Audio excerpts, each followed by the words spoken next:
Good evening, everybody. This is the regularly scheduled meeting of the Marquette Township Board. Today is Tuesday, April 2nd. If you would join us in the pledge, we'd appreciate it.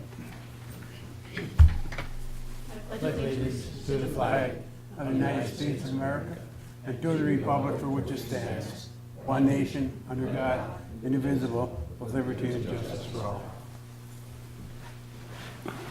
Thank you. Morning, sister. Roll call, Randy, please. Trustee LaRue. Here. Trustee Marks. Present. Trustee Everson. Here. Trustee Wiegand. Here. Treasurer Johnson. Here. Clerk Rattari is here, and Supervisor Durant. Here. Staff present is Manager Gerard, our legal counsel Roger Zappa. Superintendent of Public Works Kirk Page is here, and no committee members are present. Thank you. Any public comments? Anybody wishes to address the board before we start? Then, okay, so we can take 3 off. And we need approval on tonight's consent agenda, which consists of approval of regularly scheduled meeting minutes of March 19th, bills payable in the amount of $228,508.84, committee and reports for recreation meeting draft minutes of March 19th, road committee agenda for April 2nd, the 2019 assessed and taxable values, Marquette Area Wastewater Treatment Facility Advisory Board meeting minutes of February 21st, and the utility billing calendar of April. Anything anybody needs to pull out for tonight? Move to adopt the consent agenda. Second. All in favor? Aye. Opposed? Thank you. Unless somebody wants to change the agenda, I could look for a motion. I'll make a motion, we approve the agenda for Support. April 2nd. And all in favor? Aye. Opposed? Thank you. The rest of it's done. And no conflicts of interest that anyone has to declare. We don't have any board education or privilege comment tonight. Community linkage, just one item to discuss use of the recently acquired well field property that we bought adjacent to our well field.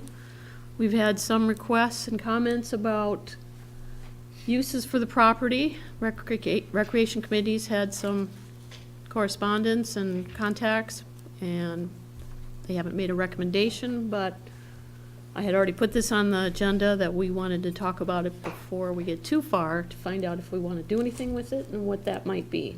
Excuse me. If nothing else, if we do have something, we've got to make sure we put it in the budget that we'll be working on in a couple months. So, anybody have any thoughts when they were reading this? Randy, or did you want to add anything?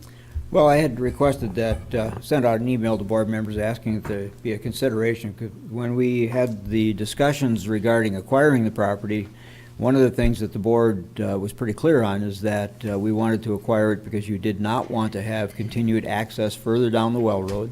You didn't want to have to develop it any further. It's really not a road, it's a private drive to our well field and to our pump house.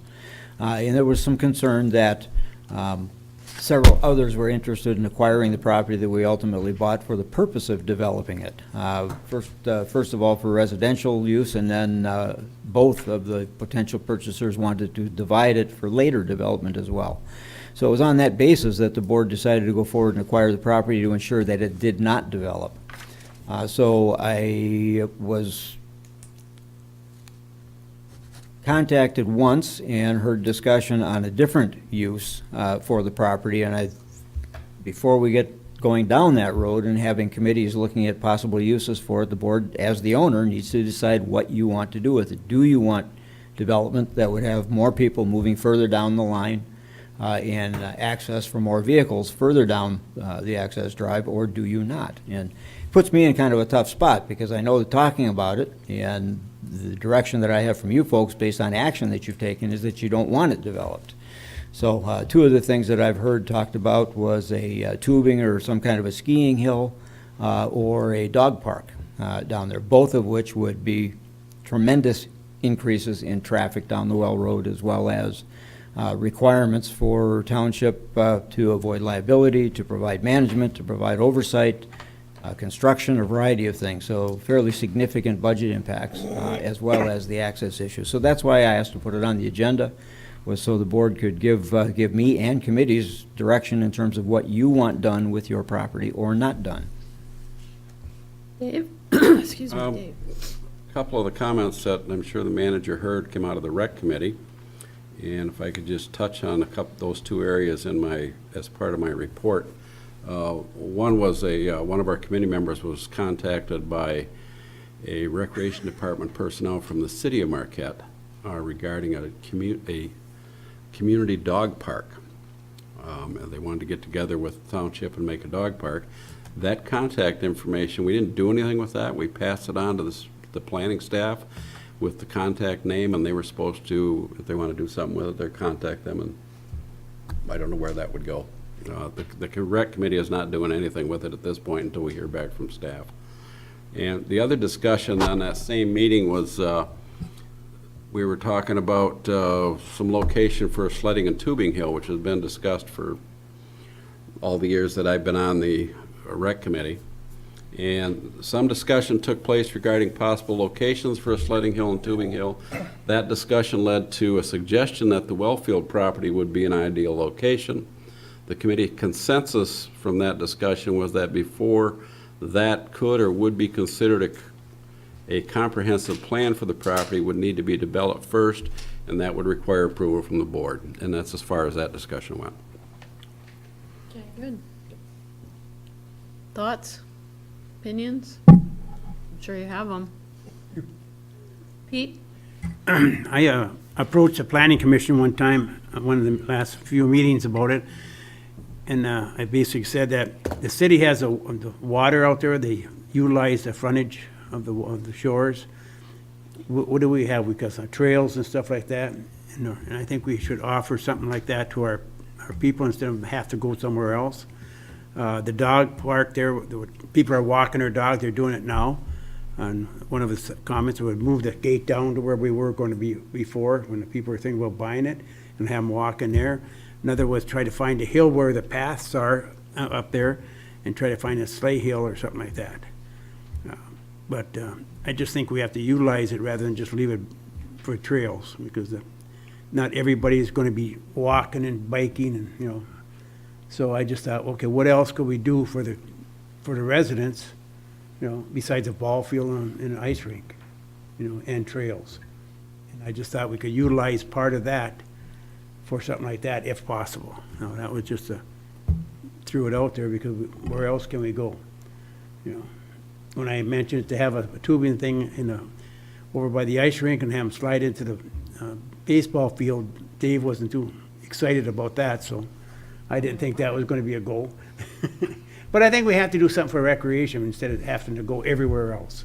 If we got something that we could utilize, if there's a reason why we should not do it, that's what we have to find that out too. So. Well, let me get John first, Dave. I found it interesting that the city of Marquette was looking for a place to walk their dogs. I found it interesting that they turned to the township as a likely place for them dropping their dirt. Well, the city does And I think operate. that's enough. Yeah, the city does operate a dog park. They have a dog park at Tourist Park part of the year. But and I was approached by planning staff, and my concern is the planning staff is working on items for use on your property that you have not authorized for that kind of use. So they're wasting their time, in my opinion, or wasting my staff time doing that. And that's why I wanted to bring it to the board. Before we start going down that road, which means talking to people and getting a constituency and all those kinds of things, just like pickleball filled the room, before you even knew about it. So I don't want that to occur again. So I need some clear direction from the board. Are we going to develop the Wellfield area for uses other than what it is currently for and what we purchased it for, and that is Wellfield access and protection, or are we not? So when these issues come up, I can either say yes or no and be done with it. Okay.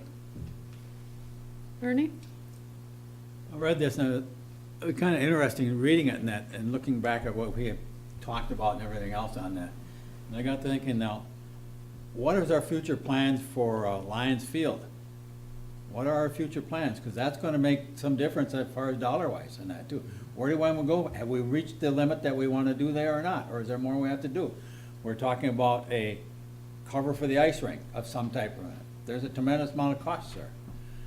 Swinburne, the 5 acres we have over there, we haven't even discussed where we're gonna go with that, what that can be used for. Can we use it or not, sell it, or whatever it is? Now we have this new land that we just acquired. My personal feeling is that that's probably number 3 down the list until we get the other 2 taken care of, and that we can take these suggestions that people are bringing up and put them, to me, on the back burner until we get the first 2 taken care of, or at least have some direction laid out on that. I think looking at, as Pete says, something for our residents, which is great. But I have concern if we open it up, we have a road there that, we have a trail. That's about what I want to call it. If you open it up, we're gonna have to do something with that trail to make it a road of some type. We have to talk about parking and maintenance and everything else to go along with it, so. Well, in all honesty, the uses that are going on our property now are not necessarily serving our residents. The majority of the users are not township residents. Over there. Well, on the Wellfield Road, yeah. Yeah. The trails in that, the majority are not township residents. Anybody else who hasn't? Dan, you want to weigh in? Well, I'm just, part of the discussion with John about the dogs, I've walked down there and I do see a lot of irresponsible dog owners that do not take care of their dogs right now. And I think that would just get worse. I like Ernie's idea that I think we should just sit on it for a while and keep it for future use. I don't know where there's going to be I like the idea of having a tubing hill for the kids. I don't know if that's the best location for it. There's a lot of work that would have to be done to make that feasible, but I think right now my opinion is just leave it as is.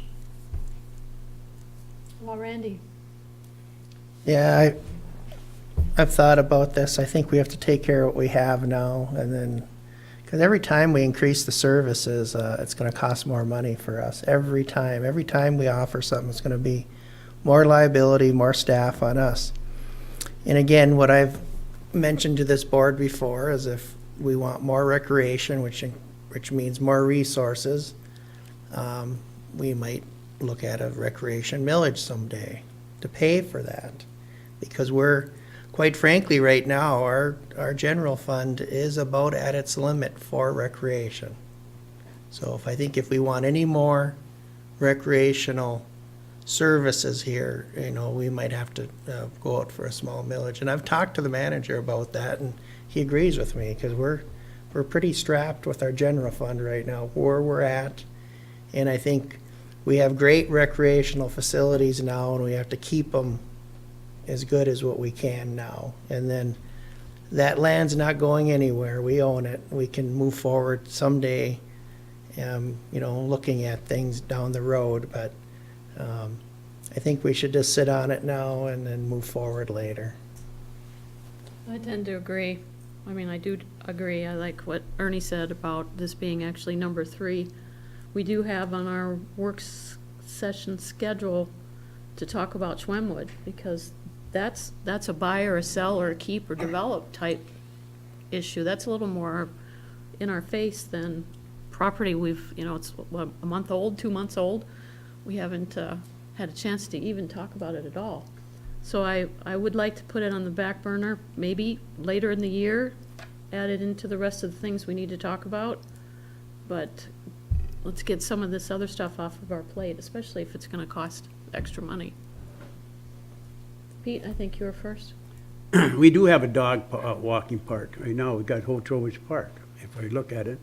The only thing we're missing is the bags on the corner. I mean, but people are somewhat pretty respective of, our lots and that. So we are very fortunate to be living in, Trowbridge Park. I watch and see what's going on all the time. And they're very respectful of your property and stuff like that. And they use, majority of them are carrying bags with them to pick up the dirt and that. So, but we're lucky as far as that is concerned.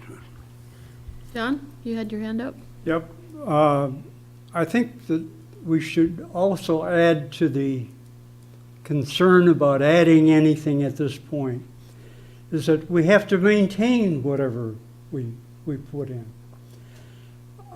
So I think we can simply respond to the planning commission's needs and the manager's needs with this issue by simply getting a consensus of the board tonight to put this off until some further discussions are completed. And I think the chair can just simply ask for a consensus and satisfy the manager's request. Dave? When this whole thing was brought up, it was mentioned in passing at the planning commission meeting, it was mentioned in passing at the rec committee meeting. It wasn't anything that either one of those commissions or committees were suggesting that we start a study on. It was something that put it into the 5-year plan someplace down the road to talk about. But I guess, in my opinion, we shouldn't shut the door on it like it's going to be forbidden forever. When time permits, yeah, you should talk about it and see what the costs are involved in it, see what the maintenance is involved in it, and see if you actually want to move forward. But that's not, I think the preliminary part of that is you wouldn't start doing it with the engineering study. You would start doing that with a committee or a planning commission looking at it and coming up with some ideas. And where this originally came from, way back when, was when Supervisor Limata was here. He had a hand drawing of some suggestions for down in the Wellfield property. No, that was not, that was west of the Wellfield property. Okay, but It's the 120 acres that we tried to buy from the city. for that general area. Yeah. But the And- terrain's totally different. Yeah, but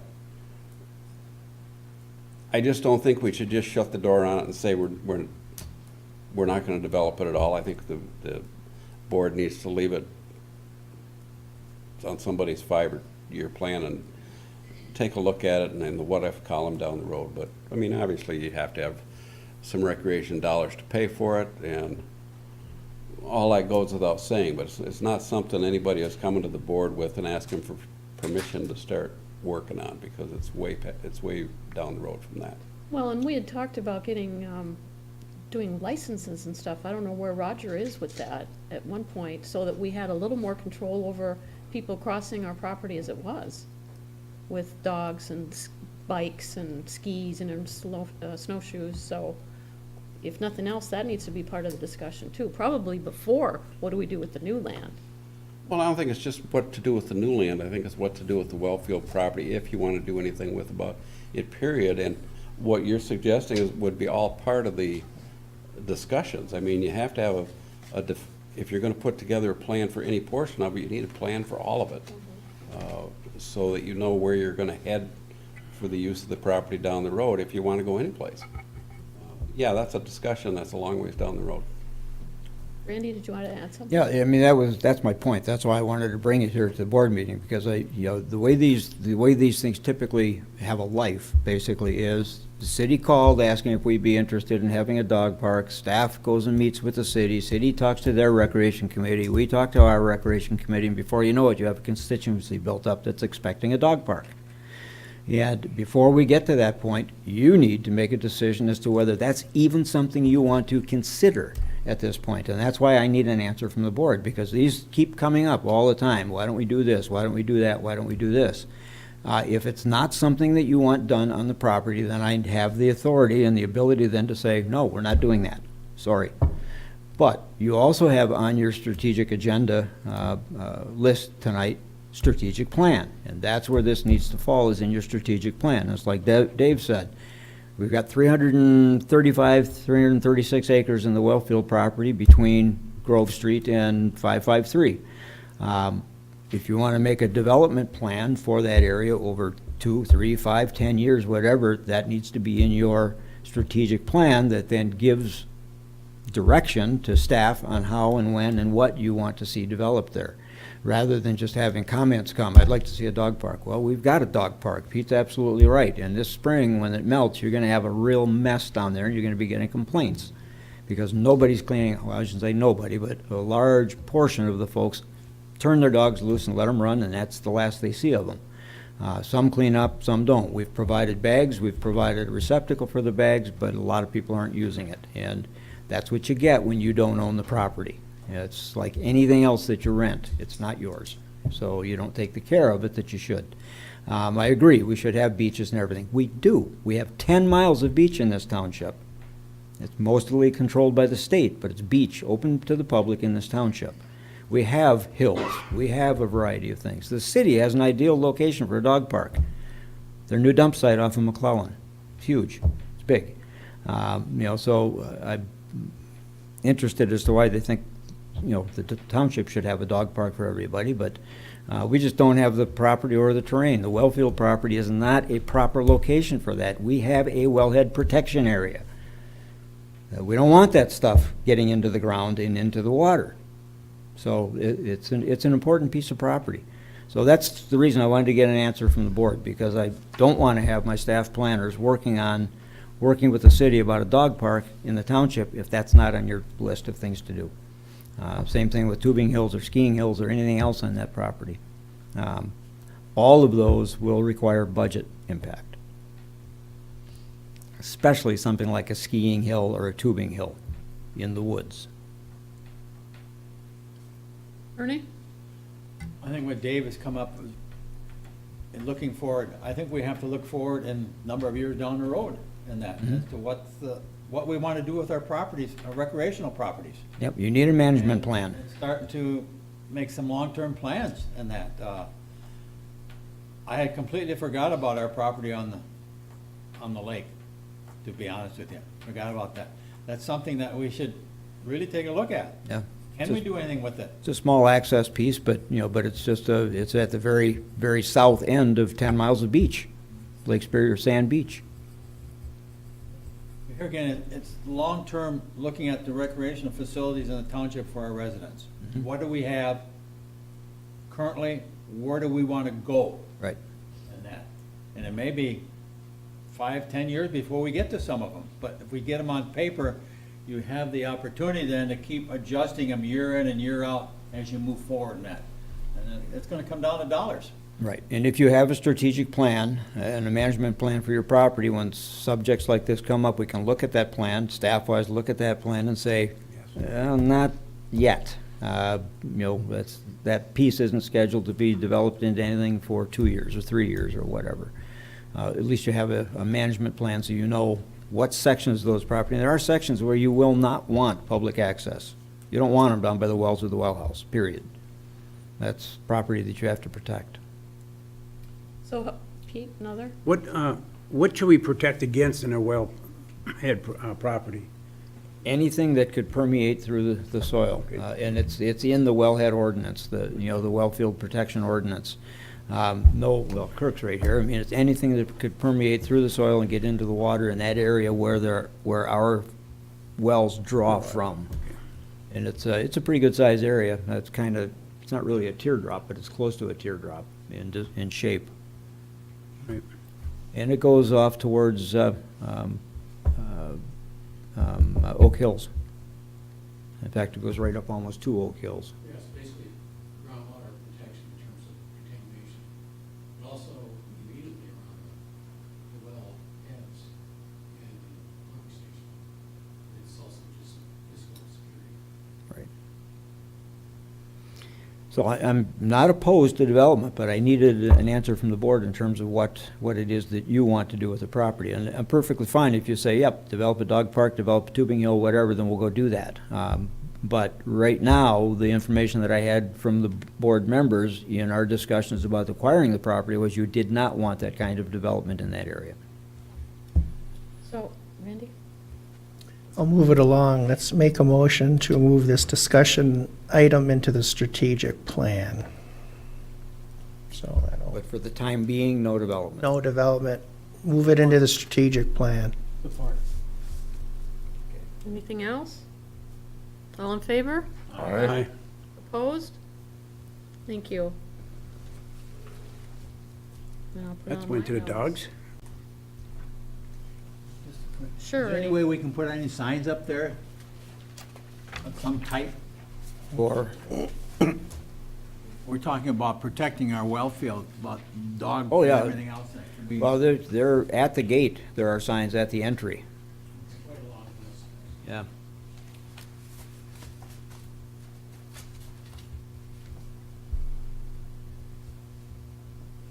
Okay. All right, thank you. Next up is organizational performance with committee updates.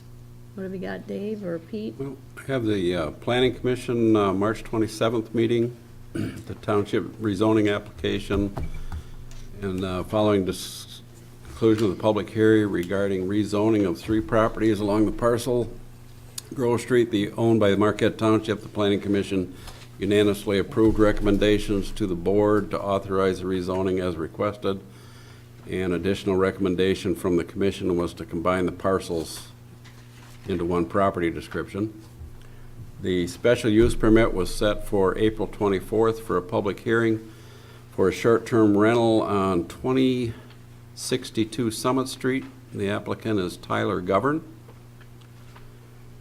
And with there were some additional planning commission actions taken, but they're later on in tonight's agenda, so rather than go into them twice, we'll just leave it lay. The road committee meeting tonight will be in the next board meeting. The Recreation Committee, the Recreation Plan Update, Goals, Objectives, and Action Items. Work continues on the Rec Plan Update with final edits to the Goals and Objectives section and the finishing touches on the complete streets and non-motorized maps. And I might mention here, with respect to our previous discussion, you won't see anything in that 5-year action plan about developing the wellfield property. So that's, as far as anybody's concerned, that's at least 5 years down the road. The complete streets and non-motorized planning map. During discussions regarding the agenda item, Chairman Springer related a discussion that took place at the Powell Township Recreation meeting. And I have to preface this that he attended that meeting as a property owner in Powell Township and not as a representative of Marquette Township.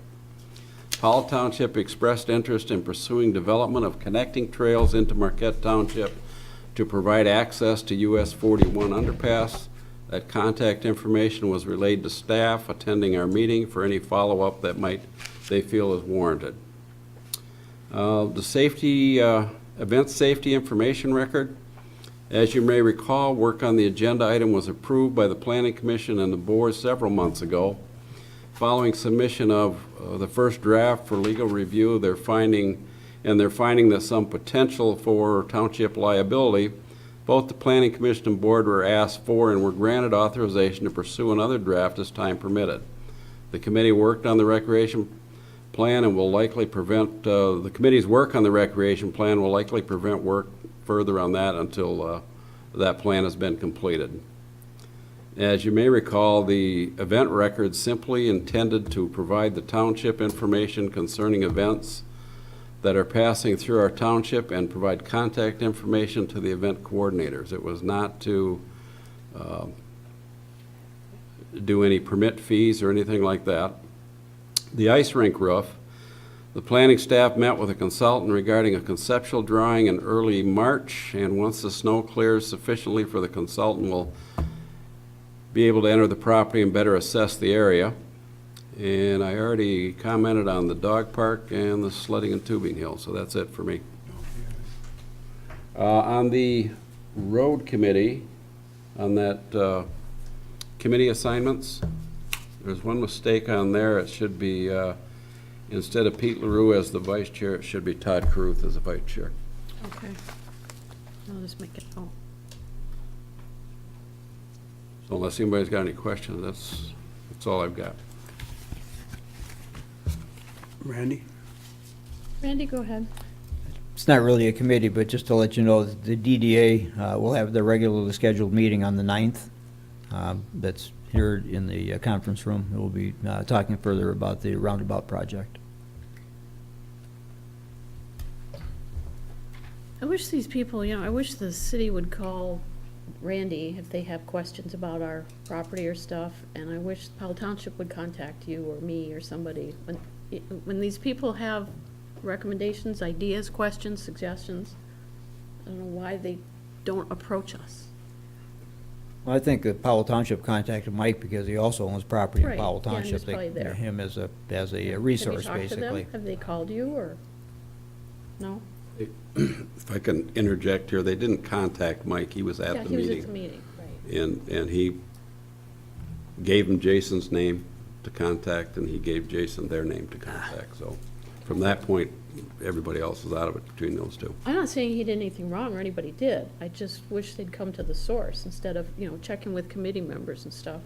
That's just my opinion. I think that's what we pay the manager to do, is coordinate all of this. Well, you know how it goes. When you go to a meeting and somebody will say something and you say, what about this? What do you think about this? And that's how it starts, If it gets any more developed, we contact the manager and then you go from there. But, I mean, that's how the ground roots of some of these projects and that start, You don't always call it up and ask somebody. Anything else? Any other, John? The township committees is next, I guess. Are you there? Okay, it was brought up, I just noticed that the elections committee is deleted for some reason. It's not deleted, this is what's Lynn had put together. It's on another Yeah, list. it's just on a different list. We're trying to actually get a master list, and Andrew and I are working on that. Good. With addresses and phone numbers and everything. That's So fine. It's I want to just try to get one done. Yeah, don't worry, we can't disband the elections Yeah. committee. That's not possible. Right. Well, some people want to disband elections, electoral college. Well, and this is more our working committee, so I was kind of focusing on a little bit. The get our people elections committee is a working It is, committee, believe yeah. it or not. Yeah, Yeah. okay. Thanks. So that kind of passes up B, because I just wanted to have a list, make sure it was right. Thanks for the update, so that we can move on. She's doing a master spreadsheet, and I want to make sure it's right. So we can move into Planning Commission recommendations. We've got stormwater and political signs that have been brought up. Before we move Sure. from committees, is there any response from the committee of three?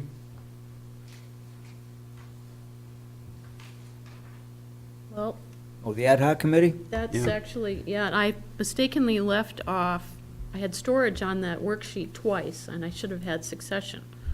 That's my bad, when I was typing. So that would have been part of that discussion when we come up. Actually, we did meet, the ad hoc committee, and I did meet, and basically the result of that is we're just going to follow our existing structure and filling the vacant positions coming up. I didn't expect a report from the manager. I thought it would come from the committee of three. Yeah, that was, my plan was to bring it in tonight. That's how I discovered that I put storage on the list twice. If you look in the packet, it talks about structural planning. Storage is on there twice.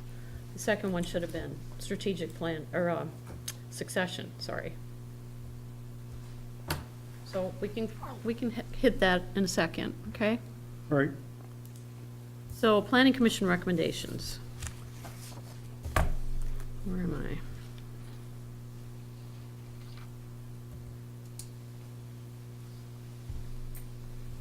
It came in a memo form from Jason McCarthy, Planning and Zoning Administrator, to the manager, and they're making recommendations for Trowbridge Park, stormwater issues, and political signs. I did go to the planning meeting where they talked about the political signs, and Roger has made his thoughts known from a legal standpoint. I don't know, Randy, if you want to add anything? If you want to start with stormwater maybe, and We're going this past Kirk's 9A? here. Yep, 9A.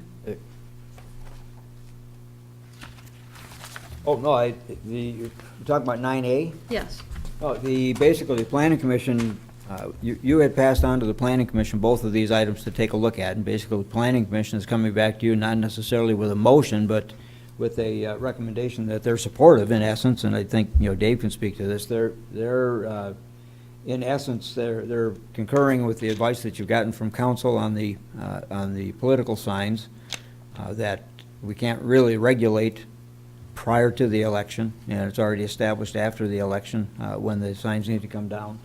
And on the stormwater, I think at your last meeting, they are agreeing with what you received from Mr. Zappa at your last meeting in terms of the structure of the road commission, performing their functions and documenting it sufficiently for the board then to take remedial action as necessary with regard to taxes. So the form that we got, that was actually a road commission form, right? It's not something that we would have. We approve it as part of the, I Ordinance? generated that. You did? form from the Yes. board, from For the board's us? request. okay.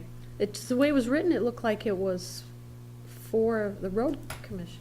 Well, it is. We need to get information before we can Right. do anything. That's what I meant, okay. So it's our form that I created to follow all of the legal steps that would have to be followed in order to make that process even possible.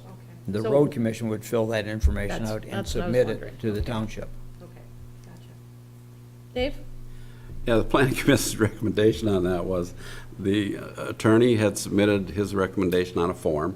That form would not be something staff puts together, that would be something that would be given to the road commission. They would have to fill out appropriately, and then it would move to the township for application to the tax bill. What the planning commission was recommending is that's not really a zoning ordinance issue, it is a police ordinance issue. And that would be most appropriately put together by, we thought, by the board. And that's what the recommendation stated. So, and that's what you're saying, Rogers, this is more of a policing, and this is yours, or is this after him? Which came first, the cart or the horse? So the stormwater ordinance is not a zoning ordinance, that's a standalone ordinance, and that's what they're saying, is that standalone ordinance is in essence a police ordinance that has an enforcement capability to it. Okay, it is already. And that's why the planning commission referred it back to the board. They agree with the form and the way the form was presented. They're just recommending to the board that they develop an ordinance to enforce it. Okay, gotcha. Okay, thoughts? Has this gone to the county at all for their overview or anything else for that?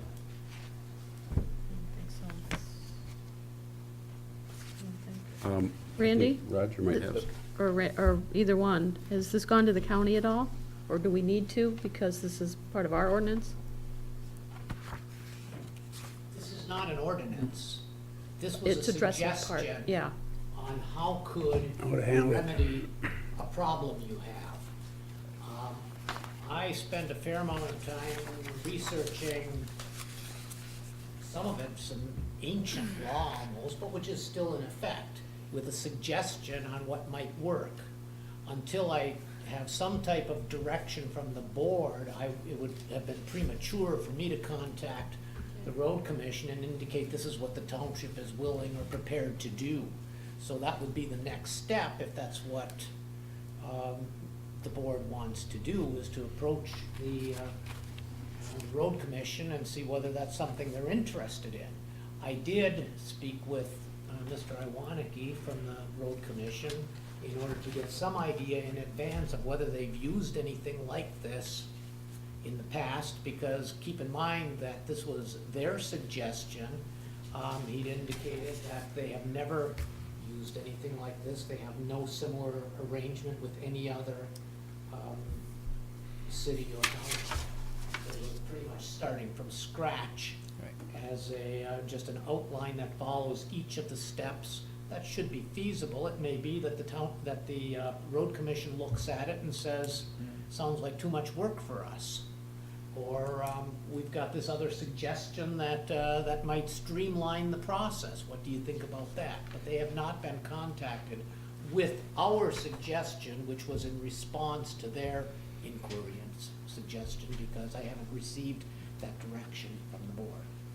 Okay, So in essence, what you have is a proposal that came from Roger, that you refer to the planning commission, who has reviewed it and sends it back to you saying they're fine with it. Now, the point that you're at now is, are you prepared to give direction to have that be submitted to the road commission for their consideration?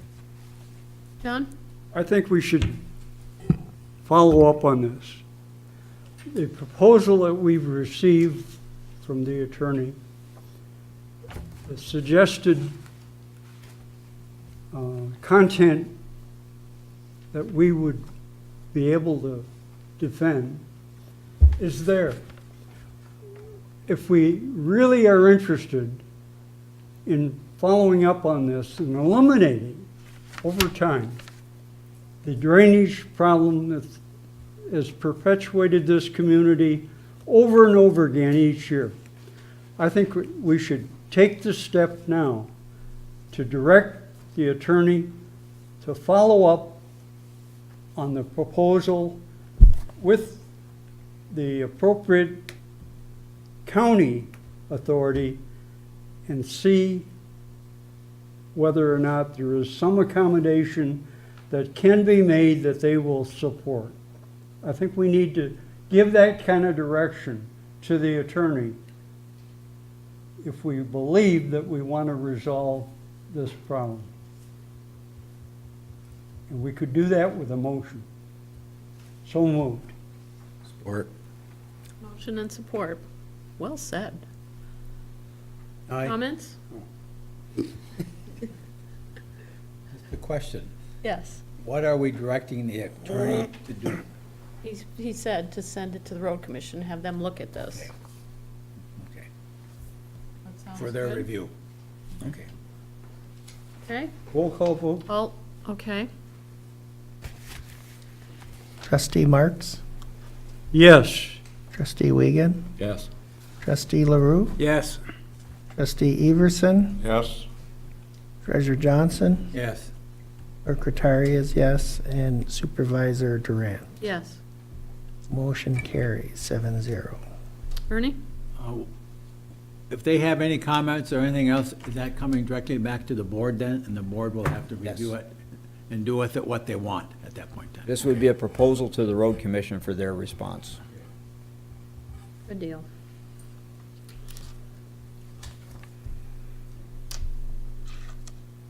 And basically then on the political signs, we're just leaving everything where it is. Dave? The consensus of the planning commission is to not take any further action after legal counsel weighed in and wanted to move the political sign to the temporary sign definition. And once you do that and you make an ordinance that would cover it, you would have to put so many exceptions in there for real estate signs and for rent signs, and that it just appears that it's just unenforceable. And it just as a recommendation of the planning commission that we not complete the ordinance. Would you like that formal, because it was your request to, okay. Let's get any questions on it. I'll just refer them to the county. Okay. Well, and that was another issue too, is the county already has ordinances on there. So the first thing you'd have to do is determine if the sign's on county property, which is roadway, or individual properties, and it gets real muddy real fast. It's a nightmare. Well, the individual property ends up being kind of freedom of speech. It's their yard to do what they want. Okay. Usually the yard is 30 feet back from the road. Put it up by the house then. Okay, consider North Country disposal contract extension. Calls to Mr. Kirk.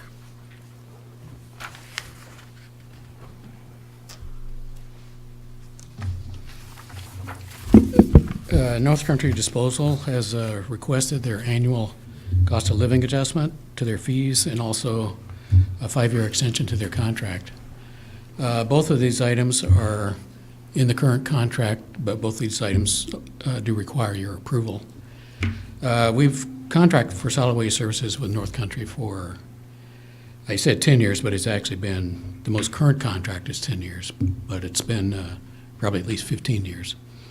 And we originally started with them. The reason we switched to them was, number one, there had been only one bidder previously.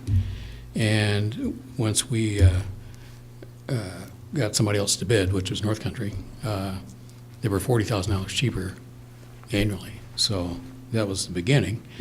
So over that 15 years, they've really expanded and improved their equipment fleet, manpower, facilities, including now they have a leaf and brush and rubbish drop-off site, which we previously provided on our property, but it was not an adequate site for sure. So basically, we get a transfer station. They've also improved their procedures and methods and efficiency, and they've complied with every special request we've ever made. Customer complaints have gone to almost zero. In the occasional one that we do get, it's dealt with promptly as soon as we know about it. I know the communication, because they're a local business, is great. I mean, we can call them up, we can communicate with them immediately, and our customers as well can call them. So occasionally, I think that happens if they have like a missed garbage complaint or something like that. They will frequently call North Country, but occasionally, they might go through us and call us. And of course, then we in turn have to call North Country. So if we know about it, a lot of times we don't get like a missed garbage call until like the next day, which is, it gets dealt with the next day. So, but in general, it's been like the ideal relationship between a public and private entity.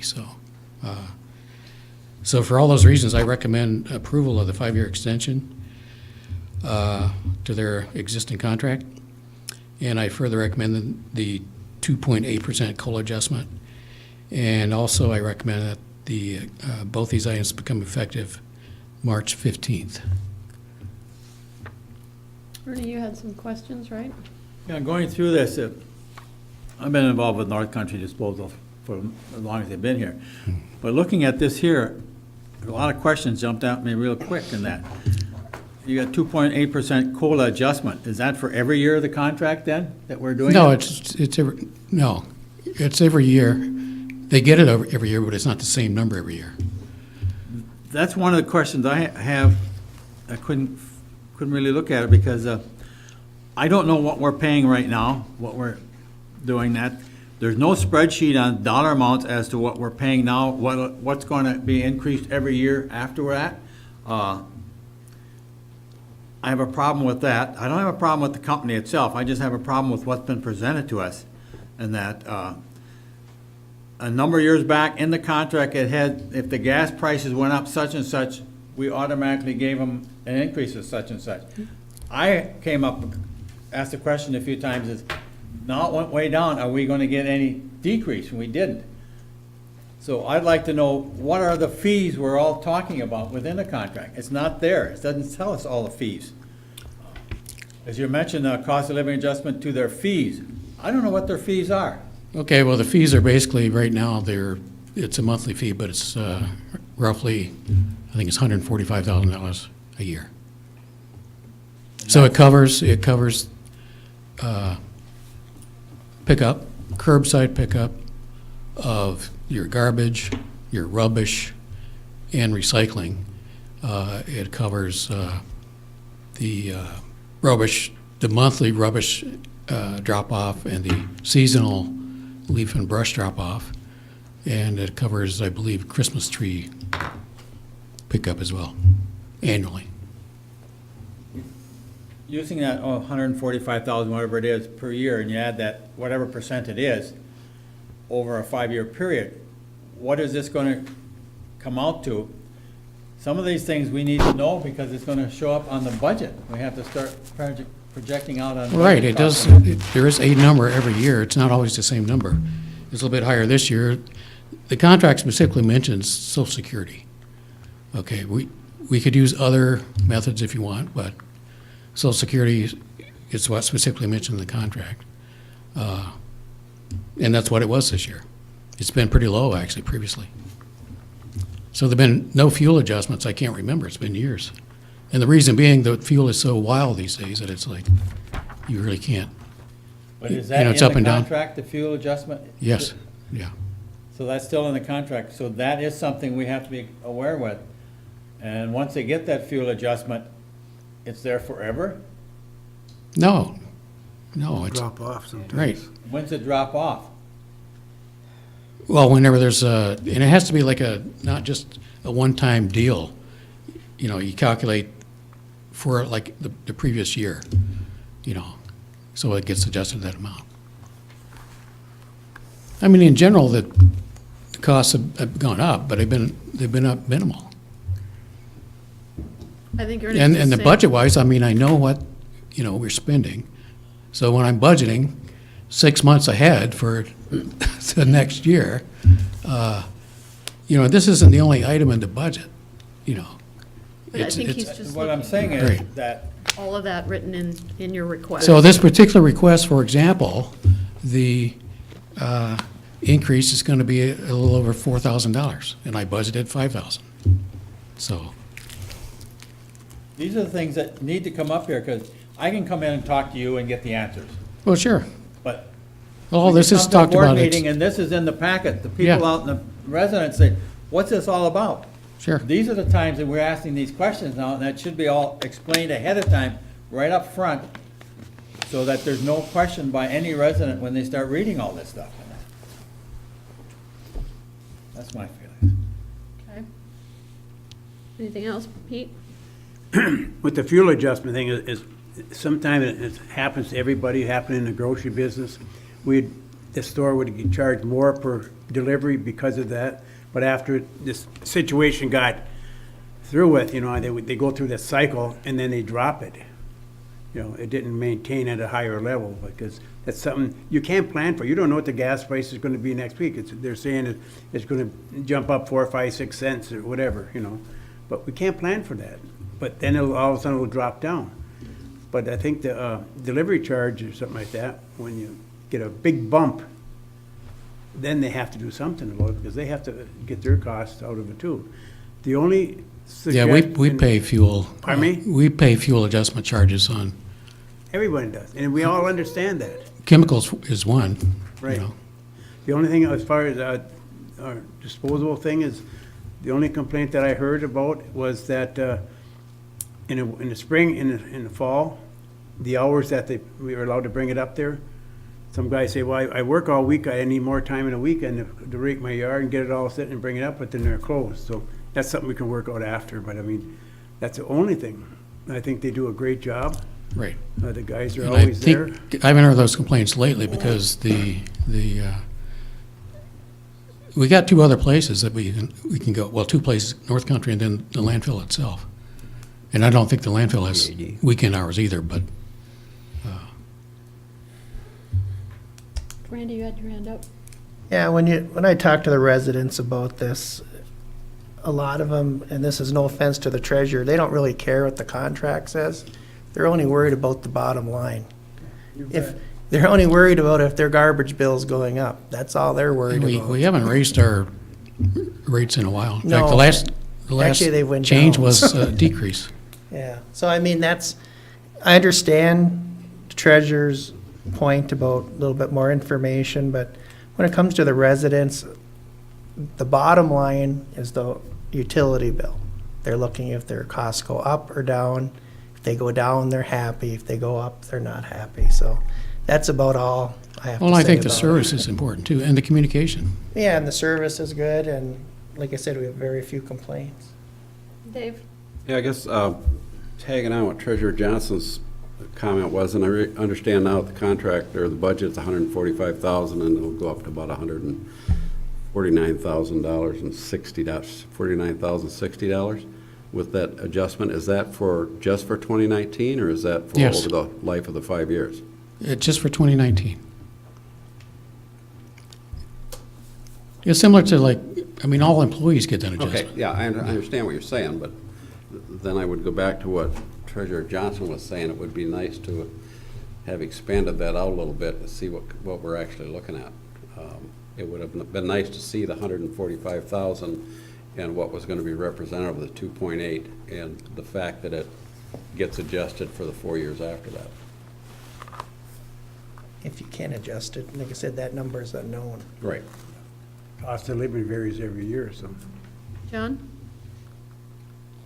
I move to concur with the recommendation of the Superintendent of Public Works and approve the 5-year extension of our agreement with North Country Disposal. And further, that we approve the 2.8% COLA adjustment requested. Support. Question? Yes, sir. Randy, you had a question? Oh, I was just gonna say, the contract is a fixed document that addresses all of these in the contract. And it provides how the COLA is calculated, it provides how the fuel adjustments are calculated. We can certainly provide that to the board, we can post it online, however you wish to do that. It's never been requested previously in all of the years, it's never been requested, so Kirk didn't think it was gonna be necessary for this one. All we're talking about is applying the COLA for this year, and they're honoring their request, which they can make for a 5-year extension on the contract. So that's what was before the board. If you want to see the contract or have the contract appended to the packet so the residents can read it, fine, we can do that easily. Dan? I agree. I'm going to go ahead, I'm going to vote for this. I think they do an outstanding job. They have in the past. I mean, there's never complaints. Nobody ever complains about what they do. And I understand that they need to know that 5-year, I think it was maybe 3 years ago or something, you wanted to buy some new trucks, so you wanted to have a long-term contract on it, and they have to know farther out what they're going to have coming in. So, I mean, I don't think it's unreasonable at all.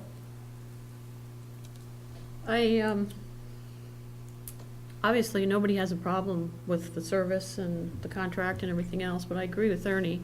We just needed a little more information in here. It would have been nice to have the $145,000, the fact that the adjustment was just for a year. I think it would have just answered a lot of this, and we would have passed it. Just more information, so. That'd be too nice to them. One more? There's nothing, I have nothing against the contract or the company or anything else. It's just that when I read through this, I'm missing some stuff in here to make some decisions and that. And I'm not going to vote no on it because they've done an excellent job. It's just that maybe I'm being the treasurer, I'm always looking at dollars all the time, trying to figure out what's going on and where it's coming from and that. So that's all. Okay. Call a question. All in favor? Aye. Opposed? Thank you. Thanks.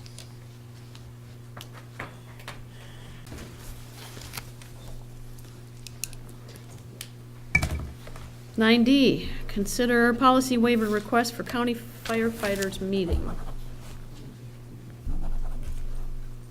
Randy, my first question is, where is the meeting going to be? Is it here or at the fire hall? It's at the fire hall. Okay.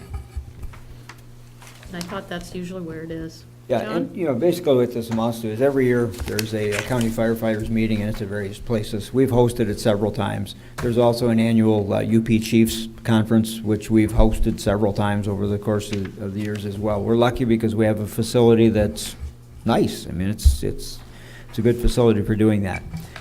In the past, the board has agreed. Basically, what happens is they have a formal meeting, and afterwards they sit around and have a couple of beers, basically. Talk with each other about, what's going on in the departments, the various departments, and, things that are not necessarily county firefighter business items. Cooperative relationships, mutual aid, things such as that. We always have a standalone crew that is not part of that, basically. So we have a standalone response crew that will comply. You have policies in place that forbid alcohol on township properties. The only exception to that is the community room because that's available to the public. So what we ask in the past and are asking this year is that for this one event, for that short period of time, that you allow them to have a couple of beers, basically. Out for, John was first. You had your hand up right away. Did you have, I did? No, John did. I concur with the manager's recommendation and approve the waiver requested. Second. Motion and second. Dave, did you have your hand up? Was that, I didn't see my light come on, so. I wasn't sure. Anything else? All in favor? Aye. Aye. Opposed? Thank you. And no vehicles are operated by anybody who participates, so. All right, structural planning update discussion. We can, Wipe your tears.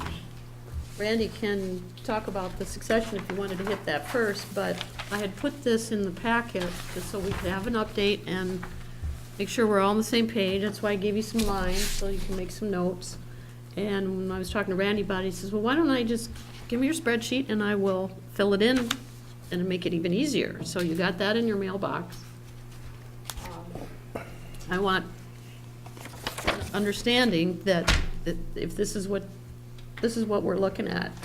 So just for the public's information, the direction was to get more information from the manager on storage, emergency power, merging the public works and building and ground departments.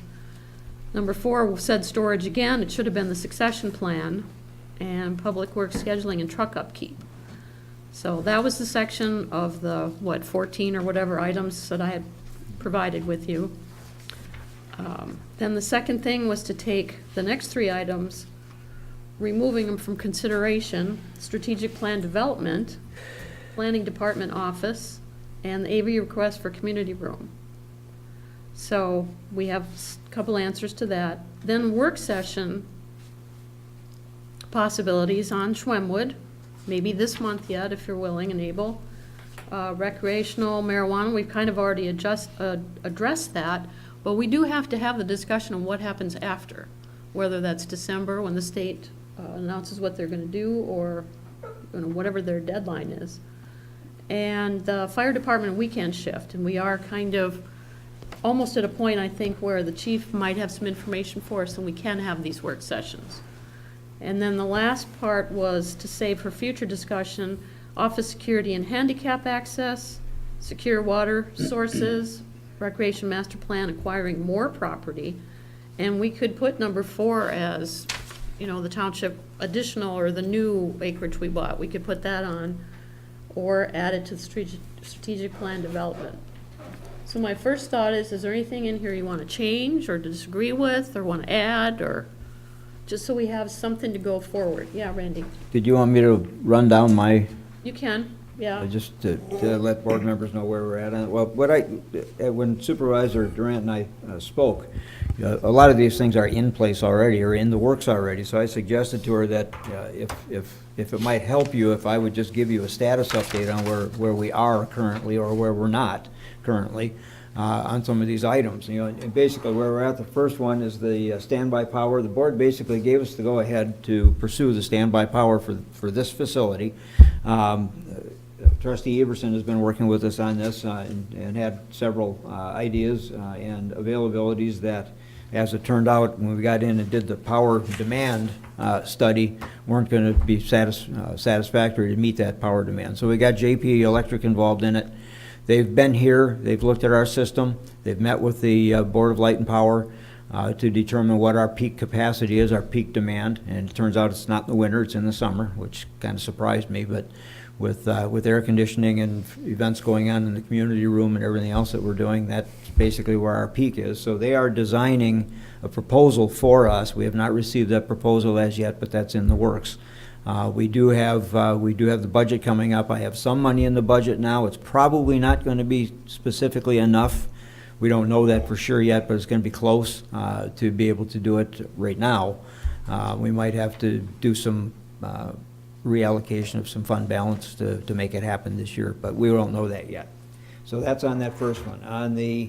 That's the emergency power. On the merging of the Public Works and Building and Grounds Department, that is something, Superintendent Page has left, but at any rate, that's something that Kirk and I have been working on.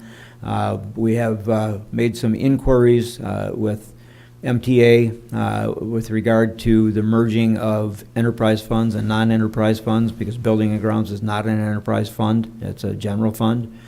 We have our auditors are about to be here. We're going to sit down with our auditors and talk with them about how we might be able to structure that from an audit standpoint, from a financial standpoint. So that's in the works as well, and we're proposing to have something in our 2020 budget proposal for that. Under storage, which actually is the succession plan, I had requested that the board appoint an ad hoc committee, which you did. The purpose for doing that is because we know we have coming up at the end of December a vacancy. The superintendent of public works has already given notice that he will be leaving at the end of December. So I had several scenarios that I wanted to talk with the board about with regard to comments that have been made at various board meetings about engineers and a variety of things. So I had several options that weren't really able to be talked about in public, so I wanted an ad hoc committee. We did meet. We ran through all of those potential options. Some of them involve building and grounds going in with public works. Some of them involve different structures of public works, maybe different scheduling structures, things such as that, that would have potentially caused some conflict internally, had those been open discussions. And what the synopsis or the summary was is basically the ad hoc committee agreed with me that the best avenue to go, the best course to go is our current succession plan that we have in our policy manual as well as in both of our labor contracts that identifies the process to be followed, and we'll follow that in the filling of this position. So I don't know if any of the others want to add anything to it, but that was the thrust of it, basically. With regard to the public works scheduling and truck upkeep, not just public works, but fire department as well, we are engaging in preliminary discussions with the city of Marquette. They do have the brand-new facility. They have the mechanics on hand. They have the certified repair people for fire apparatus in-house. So we are working with them basically to possibly handle our maintenance for us, for both fire and for public works. With regard to scheduling, we do have the scheduling capability in the current computer system that we have in terms of scheduling the vehicles. We're looking at the possibility, as was suggested with the board, of assigning a specific vehicle to an individual, basically, who is responsible for that vehicle. We may not have enough for all that, so it may have to be teams. We have basically two-person teams that work together in water and sewer and general.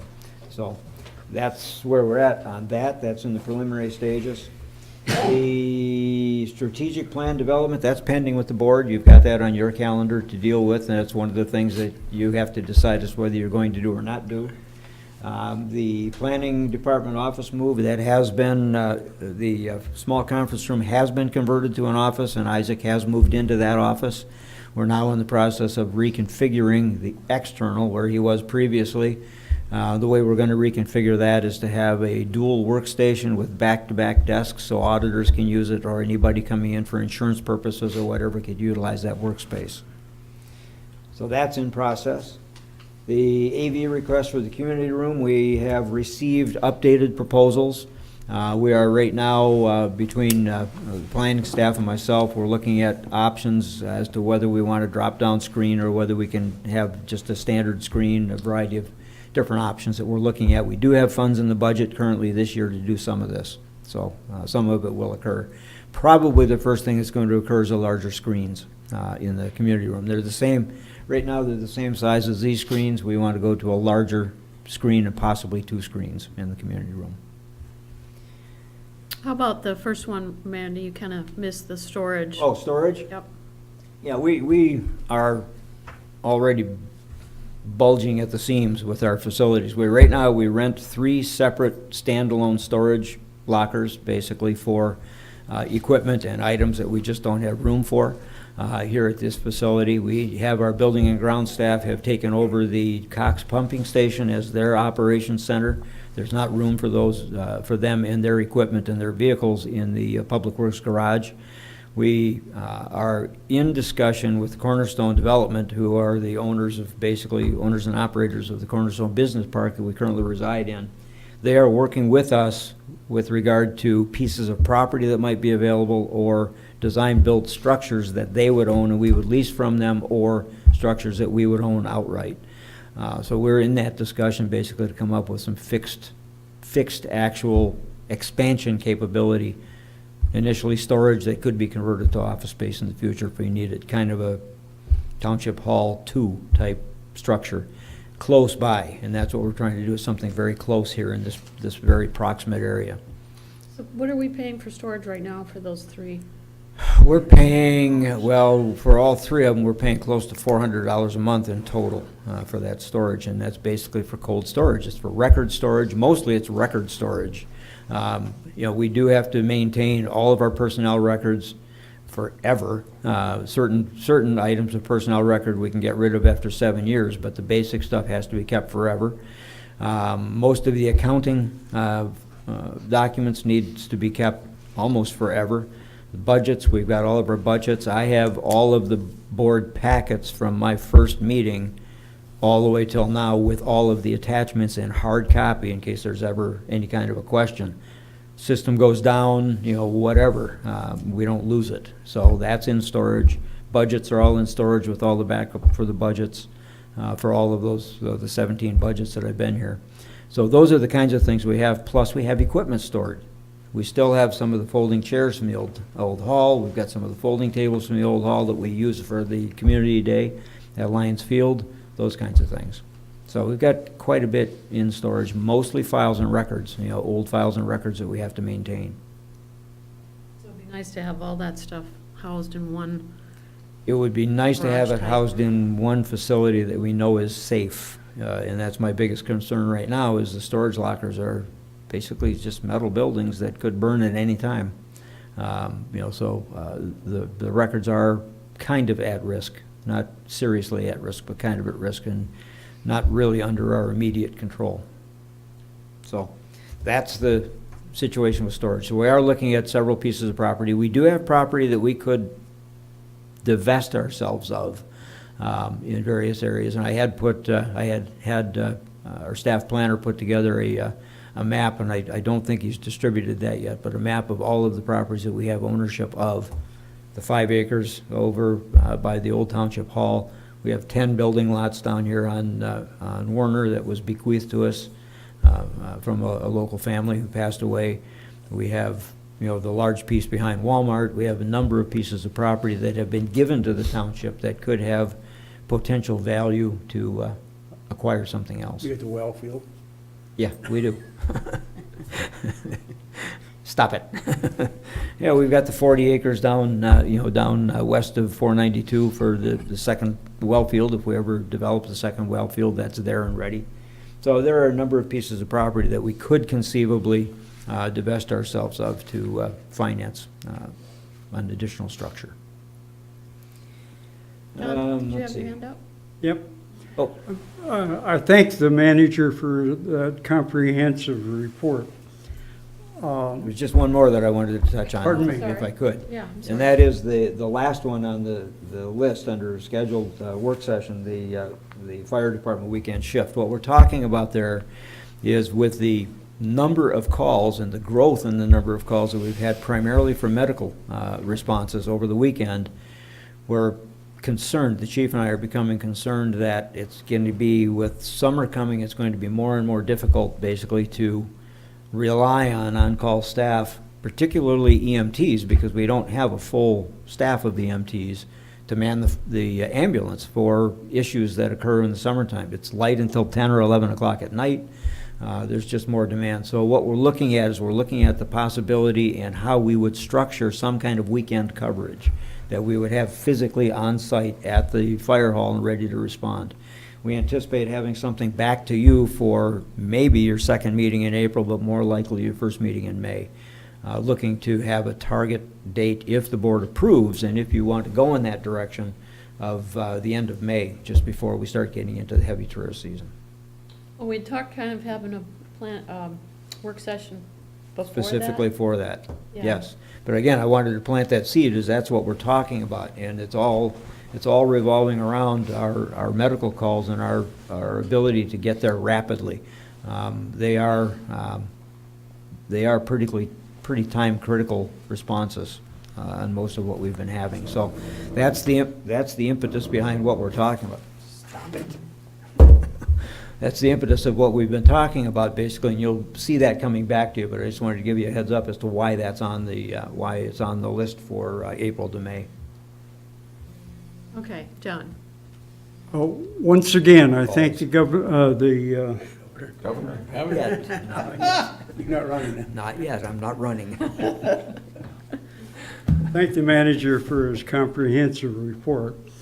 And I'm pleased to know that we'll soon be hearing more about the emergency power, which will end some of the needs about having to keep hard copy. But anyway, on the emergency power, it's of interest to me that while we've saved it for further discussion, kind of a heart-wrenching one that keeps coming up is providing handicap access. I just want to remind those that promote that, and I think it's a worthwhile promotion, that these automatic door openers only work if you've got power. So keep that in mind. We got to do one step ahead of the other. Thank you.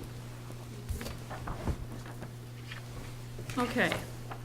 So do we have any questions or issues with what's here? Anything to change, modify?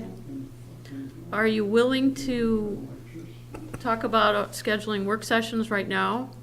You want to look at your calendars or wait? We're going to be in budget discussions in a couple months. Dave? I would think if you wanted to schedule something on the Schwemmwood and figure out what we're gonna do with that 5 acres, that seemed to be a worthwhile thing, but as far as the marijuana goes, the recreational marijuana, I think we should wait on that until after the state finishes their guidelines, which will probably put us into 2020. Well, it was recommended that we at least have a discussion and Yeah. figure out where Yeah, we're wait that going long. when that happens, not that we can change anything right now. We've already opted out, so. Right, I understand that, but I don't, from my opinion, I don't know if there's anything to discuss if we don't know what we're talking about as far as state regs. Not till Right. later in the year. Yeah, we really don't have any information yet. The only information, most recent information I've seen is that there's in excess of 400 communities in the state of Michigan that have opted out at this point, and for the most part, for the same reason we did, is they're waiting to see what the state develops. And Trustee Wiegand is correct. The guidelines or guidance from the state could be totally different than what we see currently, depending on how they view fees, how they view revenue, how they view who gets the revenue. There's a variety of issues. I guess the only thing you would be able to consider at this point, this early in the point, is whether you absolutely will not entertain anything to do with marijuana or whether you will. I mean, and realistically, beyond that, within that framework, there's really nothing else for you to consider at this point.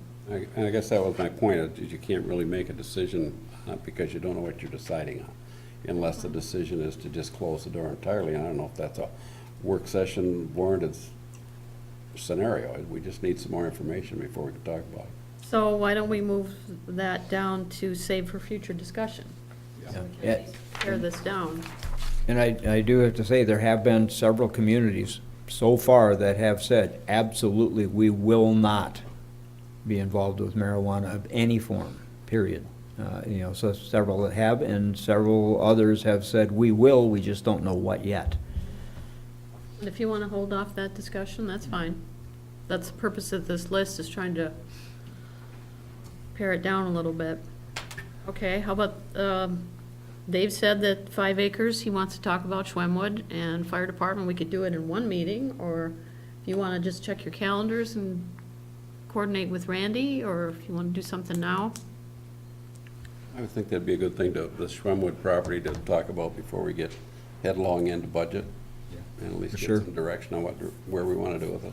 Because if nothing else, we've got a road there to decide if we're going to fix it or put this up for sale, or, that dirt road, people are continually using it. I asked Randy a month or so ago, we've got potholes. He said, okay. They went and put some more dirt in. So, Yep, and as soon as the road commission can get to their regrind, we'll have them drop some off, but we've been leveling it as best we can with our equipment, pulling it back and, filling the holes. So that's part of the discussion too. So, schedule something now? I think it's best if we schedule, and we're all here, so let's look at it and, Are you saying what times we're not all here? well, it just seems simpler to try to figure it out now. You wanna try something this week? No. Good. Next week, Wednesday's open, Tuesday's open for me. Monday's not open. Nope, Monday I can't. Wednesday I can't. Monday and Thurs- Wednesday. Thursday afternoon I could. Randy, what's your schedule? You're the worker.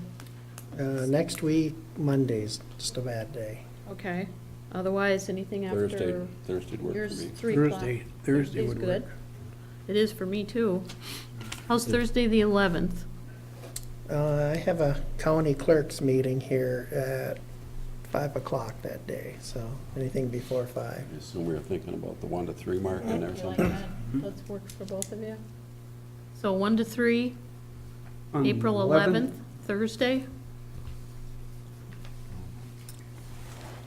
Subject, Just Schwemmwood? Marijuana. Schwimmen. We start with Schwemmwood? Schwimmen. Okay. So I'll move to schedule a work session Thursday, April 11th, 1 to 3 p.m. Purpose for talking about the Schwemmwood 5-acre land use. Is there anything you need from the manager as far as information ahead of time? Okay. History? If you think of something, Yeah. Got That's- it. And that's a motion, so. yes. Support. okay. All in favor? Aye. Opposed? Thank you. So 1 to 3, April 11th. So anything specific? Okay.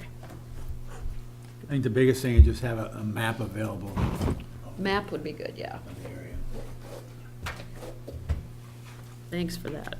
Do you want to do something with the fire department? Do we have anything definitive from Dan that he could say, yeah, I'll have, I mean, you said the second meeting, but, I met with him we talked today. We ran down a couple of more options today that he wants to follow up with some of his staff. well, check with him first then, and let us know. Okay. We can set something up through you on what's available. Okay, we can do that. If he thinks in the next 2 or 3 weeks he could nail it down. And he doesn't have to be finished, I mean, part No, of the our, discussion will help him maybe. We're looking at different options on how we could cover those hours, rather than adding additional staff, because I've got building and ground staff that are firefighters.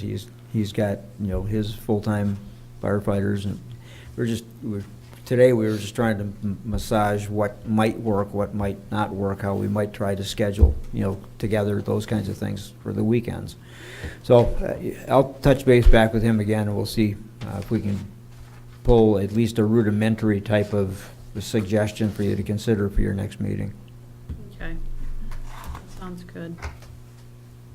All right, then we can just keep adding updates to this as we go along. And I'll move recreational marijuana to save for future discussion. We'll make that number 4. And then more than likely for the next board meeting, we'll just have the fire department on there for the work session. Sounds good? Okay. 2020 budget fund guidelines.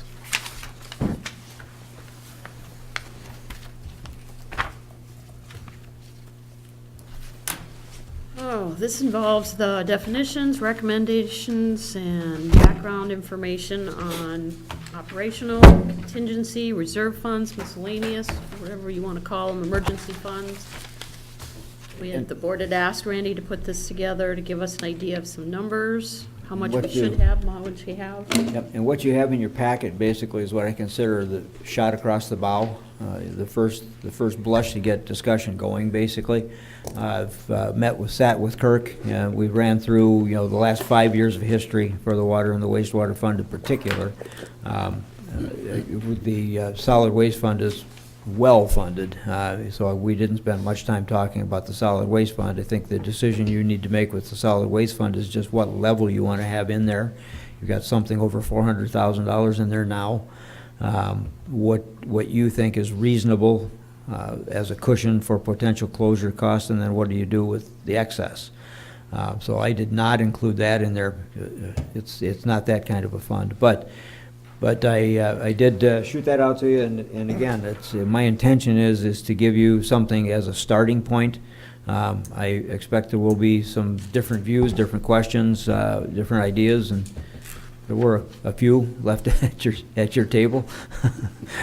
Dave dropped some off. So, with that, I guess I really don't have a whole lot more to add. I did, like I said, we went back and did a 5-year average to come up with some of these figures, looking at prior budgets and what the actual expenditures were at the end of those budget years, what was budgeted and what was actually spent. And in terms of specifically what types of events in the water and the wastewater have occurred over that 5-year period.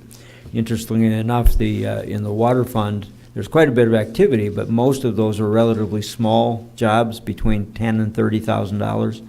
So in aggregate, they were probably close to $100,000 in total, but not something that we could really track and say as an average. The average is going to be somewhere between $10,000 and $30,000 per event, and it's really relying on how many events you think you might have. And most of that depends on weather, which is something we can't really predict.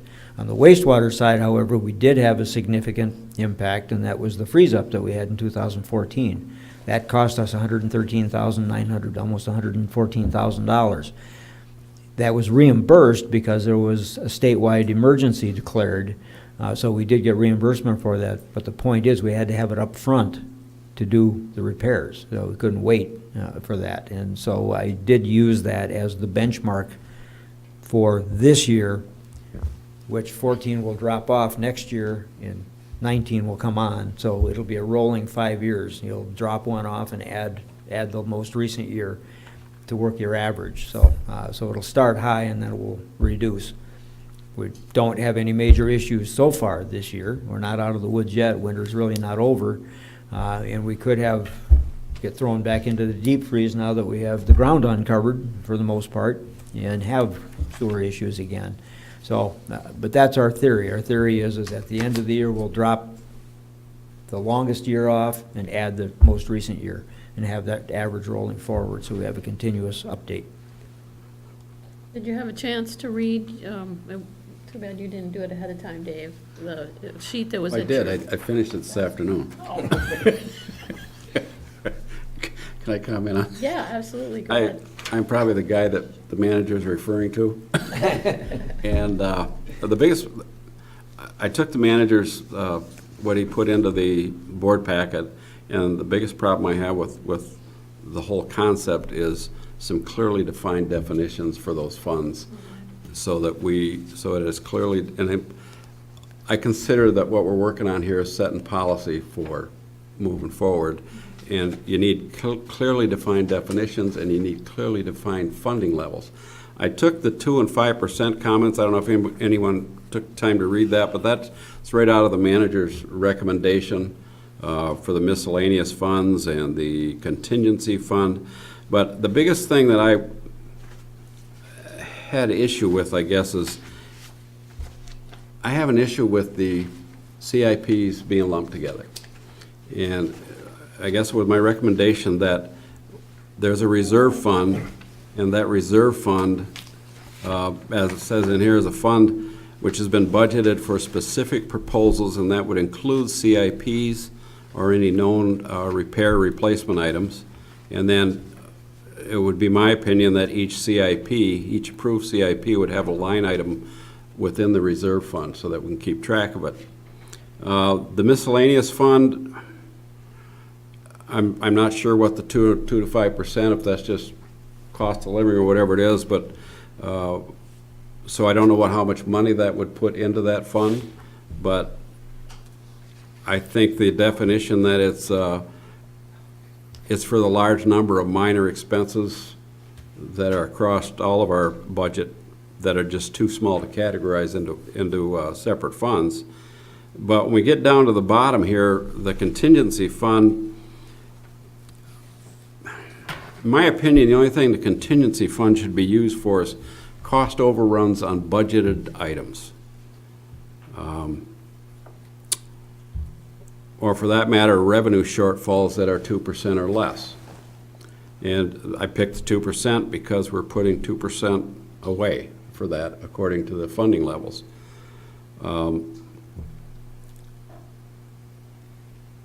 Contingency fund, if you do a contract, if you let a contract out for bid, they come in with a 15 or 20% contingency fund on that contract.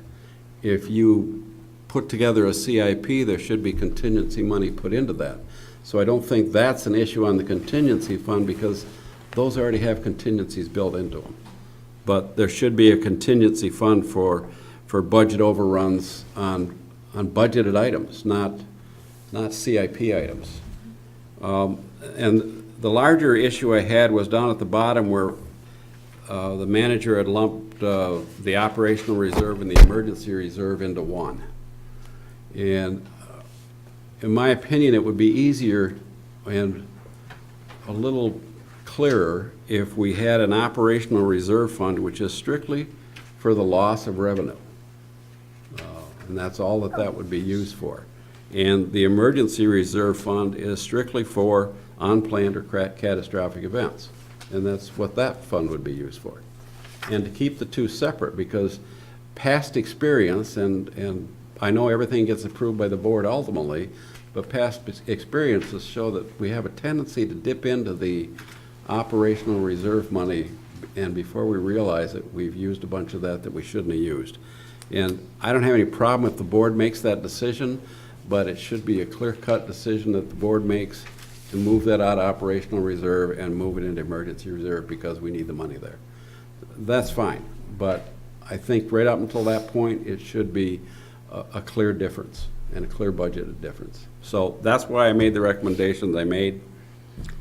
I have no idea what the budget impact is on that. I used the numbers presented by the manager.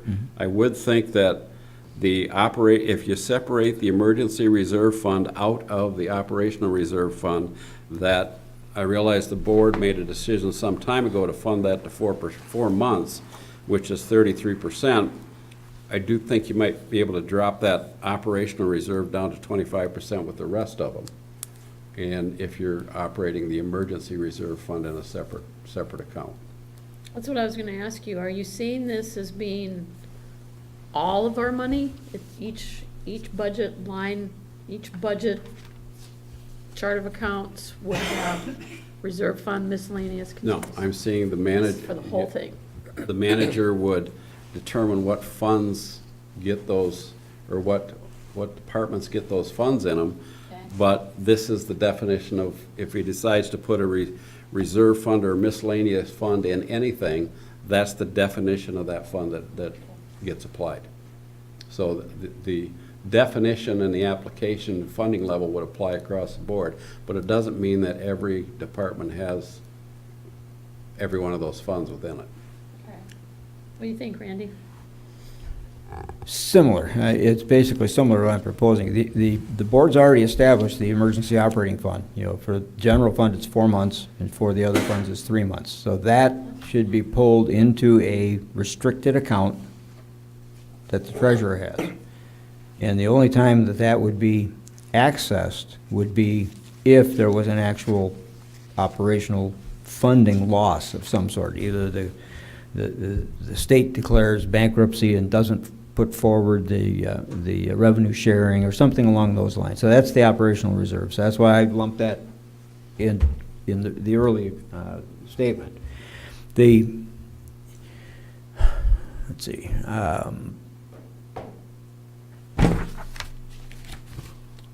Got derailed there for a second. I'm going to think back to what Dave was saying. On the CIP, that's what I wanted to address. What I'm envisioning the CIP is not in any one of those funds. My very last comment on there, my note basically, is presuming that the CIP is going to be broken out separately as a capital improvement line item in the budget, and under that line item, each of the capital improvement projects would be listed. So that's why I didn't have capital improvement projects in any of these reserve accounts. The contingency account, as I viewed it, is truly a contingency, something that is unanticipated, unexpected, and that's what that, in my memo, that's what that's referring to. That's why you didn't see emergency operation in there, because that's already been established as to, that's going to be a separate standalone reserve fund for the enterprise funds as well as for the general fund. I am not Dave's absolutely right, I am not envisioning having a miscellaneous fund or a contingency fund for every aspect of the general fund. Planning's not gonna have one, the clerk's not gonna have one, the treasurer's not gonna have one, sorry, Ernie. But, I'm not gonna have those broken out in each of those. It's gonna be the general fund has a contingency and the general fund has a miscellaneous that I manage, not that those individual departments manage. So that's how I laid this out, basically. So I would have miscellaneous and contingency, and then we budget everything as closely as we can, and only if there is something unexpected that happens in one of those budgets that I would draw out of those funds to balance that budget. But that would be my decision, not the department head's decision. Is to separate budgeted versus not budgeted events that happen throughout the year. And that was the reason for the contingency fund being applied to budgeted accounts, and the emergency reserve fund being applied to unbudgeted events, the freeze-ups or. Yeah, either way would work. I mean, it's just, we just need to decide which way we want to go with it. For my way of thinking, it keeps it clearer and more to the point, and everybody, when you talk about it, and the biggest thing that bothered everybody during the budget is we're throwing terms around, and we're using terms that are intended to mean the same thing, but if it gets right down to it, nobody really knows what we're referring back to. And it's a lot of confusion. If you have clearly defined definitions that are accepted in a policy, and I guess that's what I was hoping when I brought this whole thing up, is that we establish a policy on these definitions, so that's the ones that get used, period. And then everybody knows what they're looking at when they're going through the budget. Right, and that's absolutely one of the issues we had, is the inconsistency of what miscellaneous means, because in Kirk's world, DEQ defines what miscellaneous is under their contracts. In my world, we decide what miscellaneous is, what the definition is. So we have that little bit of inconsistency, and that's what we're trying to get through. And a lot of Kirk's miscellaneous issues would be addressed by the CIP, the way the CIP is laid out, because all of his CIP projects are going to be DEQ approved projects, whether it be lift stations or whether it be anything else. I mean, those all have to be approved by DEQ, and then they're contracted for the financing. Do we need, excuse me, do we need two definitions of miscellaneous, or do we meld? No, the I don't think so. I think we can have our definition of what miscellaneous is, and then we just have to work with, the DEQ and decide where their definition of miscellaneous plugs into our definitions. So he's working on a definition by DEQ, and we have a different one, and we have to blend the two together and make it work. Well, in essence, basically when he puts his budget proposal together on a project and submits it to the DEQ for a grant proposal. Right. They define what items have to go into miscellaneous. And they may not be the same as what we have, but our budget is what we're dealing with, not DEQ's budget. So where we list that most likely would be under the CIP. The budget, the line item that says capital improvement plan, like I have in my budget township improvements. And under township improvements, I've got road projects, I've got, whatever project we have listed under there separately, and the budget is separately identified, where the revenue is coming from and what's being expended in the budget. So it would be the same, I see the same thing in the enterprise funds, is that there would be a capital improvements line item in the budget. Not capital expenditures, but capital improvements in the budget. So you would have a running track of all of your projects, what's on the hopper, what's been approved. Once it's approved, it goes into the budget, and then you can track it in the budget.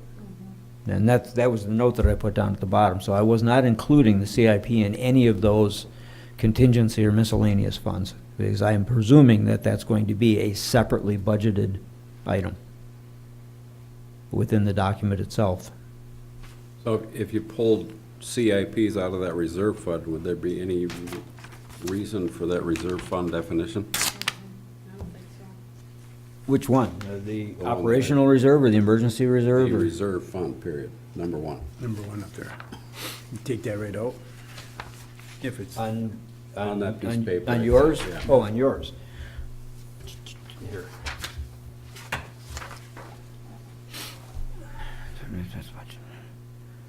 Right, yeah, the CIP would be, if there was an issue with the CIP, that would come back to the board. If there was a shortfall of funding, or if, let's say, the CIP is the second phase of the water project, and we've got a budget, and all of a sudden they hit rock that they didn't anticipate, now it's gonna cost more, that has to come back to you, basically, for an amendment. So the definition of contingency in Wikipedia is emergencies or unexpected outflows, Right. which is kind of different than, it almost looks like that's opposite of what you've got there. Well, and the reason I put it in there like that is because every time you do a contract on the road rehab project, they already had a contingency built into that, Right. which is essentially what you're talking about. Unexpected. It's an unexpected, but it's in a Not budgeted item, emergency. which the road rehab was a budgeted item, and they have and I think they had 15% on the road rehab project for contingency. But it's the same thing, the only difference between contingency and emergency reserve fund is one's budgeted and one's not. Right, contingencies are not budgeted, they're unexpected. That's what I'm saying, I No, think these are the contingency, opposite. contingency, in my opinion, is a budgeted expense. And you have a contingency for something you already have budgeted, and emergency reserve is for something that is unplanned or catastrophic. Yeah, I think you got them backwards, based on that definition, that's what Well, you're saying, public, too. public accounting basically defines contingency as an unexpected, and that's what I have here on my second page at the bottom. The definition of contingency is, that's the public accounting definition of what qualifies as a I contingency. agree with that definition. The only thing I'm suggesting is that that be applied to budgeted items as opposed to unbudgeted items, like failures of something that wasn't planned. Which would make it an emergency. Right. And doesn't change anything, it just draws it from a different fund. However the board wants to do that is how we will do it, and then we'll be following that in the budget. It's just a matter of deciding which way you want it to be, then we can build the budget that way. So reserve. Doesn't matter, it doesn't matter to me how but what you call it. contingency is a planned thing, you plan that right in it. Emergencies is not, you can't plan a contingency for emergency. Emergency is a dollar amount you're setting out there. It's really unknown. You're setting some money away. Right, and that's why the emergency fund is based on a rolling average, because you have no idea what's gonna go on. Right. And the contingency is always, I mean, everybody is simply a percentage. And I don't know if you want to take the reserve fund off, or you just want to take CIP out of there. Both, I think. Because we'll handle the CIP separately, like Randy said. That's what I envisioned exactly. A line item with whatever the project is. So you've got your dollar amounts, your budget amount.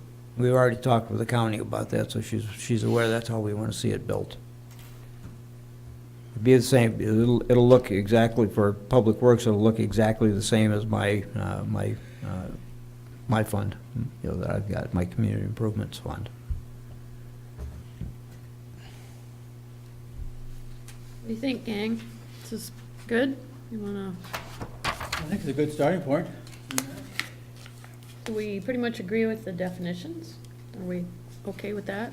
Makes sense, so we could at Which least. definition are we talking about, Dave Well, or the Dave's manager? are pretty much, he kind of worked them the same. Combination of the He two, blend them used the two together. these, yeah, and just expanded a little bit. And the only thing I really tried to do is I tried to separate, in contingency and emergency, I tried to separate budgeted from From not budgeted. unbudgeted. And I tried to separate out the operational reserve and move it away from emergency reserve, so that operational reserve is strictly for revenue shortfall. Do you see the general fund, Randy, having an emergency reserve fund? Or do you think, because you said, you Oh, know, I would need one, because if. besides the operational reserve? Because well, operational reserve is what I envisioned for a loss that I may have in the general fund, because I'm strictly funded by taxes and revenue sharing.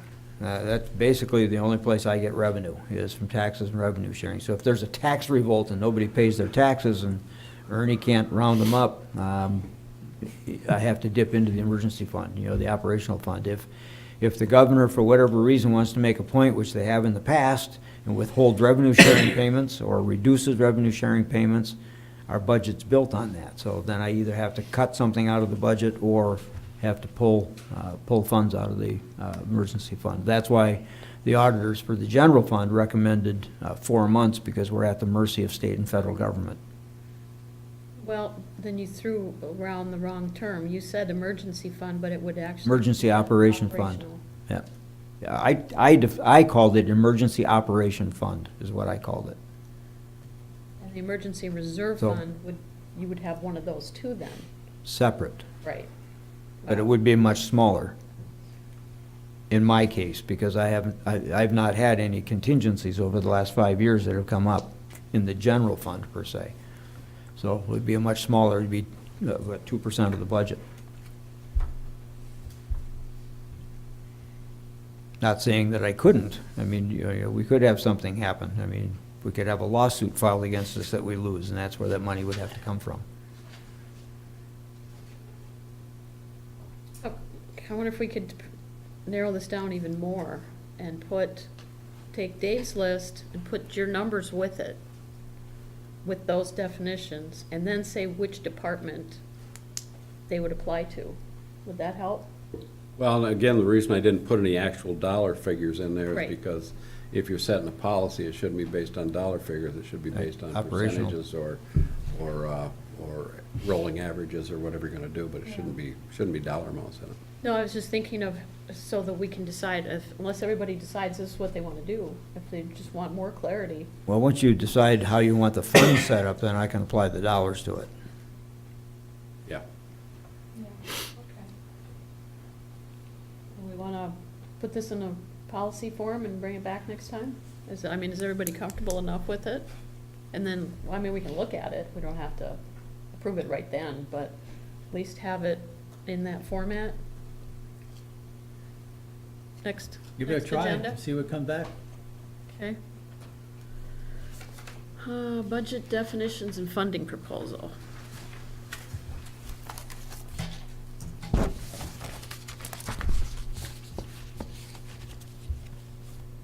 That'll be the April 16th agenda.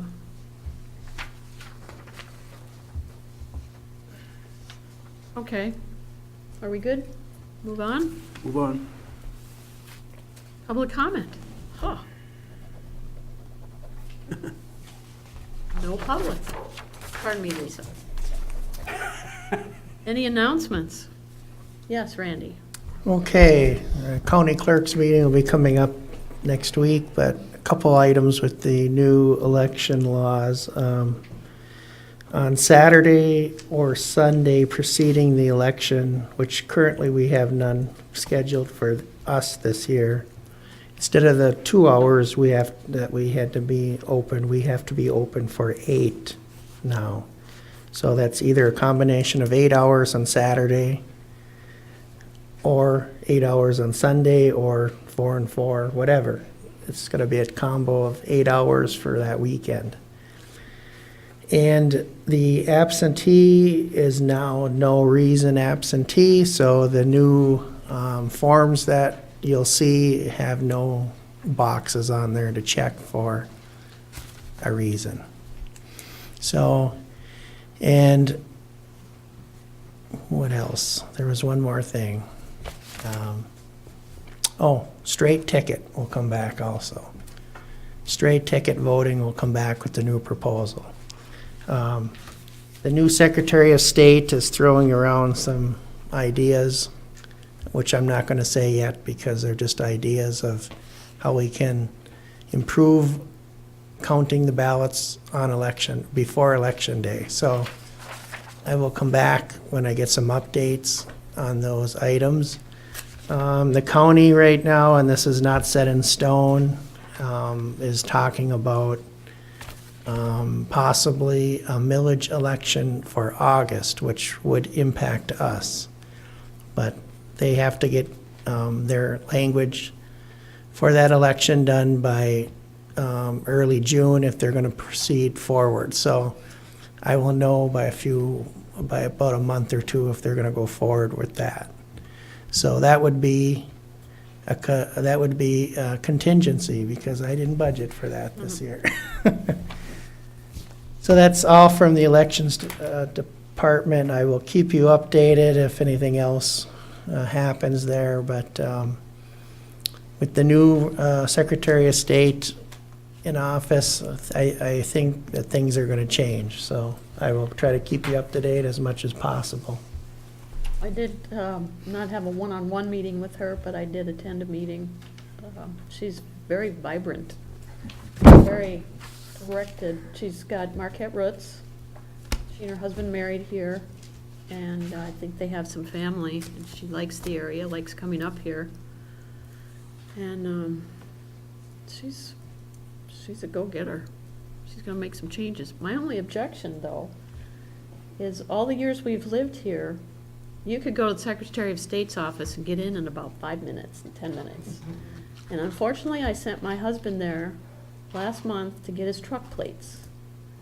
And an hour and a half later, he came back mad as heck. My daughter went to get her driver's license renewed, and it was 3 hours. It's like, what? No. And I think what they're doing is they're doing more stuff in that office.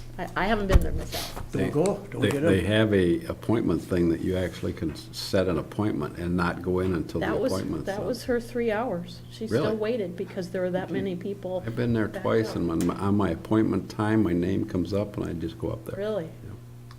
Randy? And one more thing, we now have same-day voter registration, which the state's going to have to come up with a procedure with, which we haven't gotten yet, how they're going to handle that.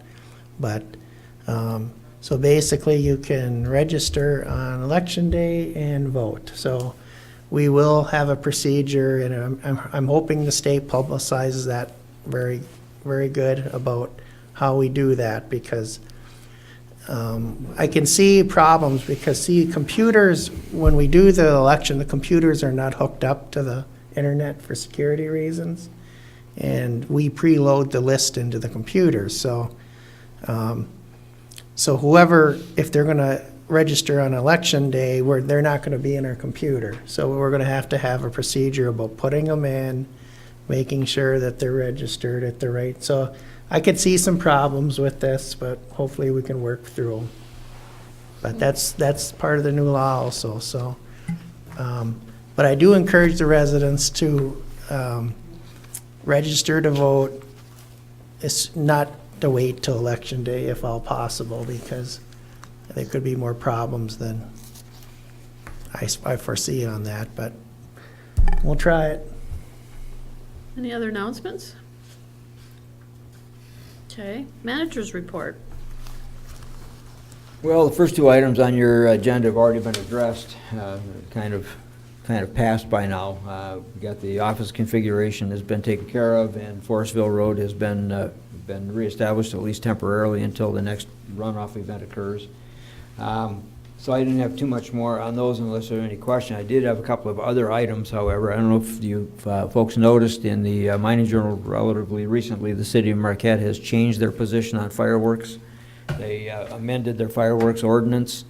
In essence, they've reduced it to 50% of what it was before, away from the 10 holidays that have been designated as the 10 holidays that you could have fireworks 24 hours before and 24 hours after. The city had significant issues with it, as did we, with regard to complaints and with regard to injuries.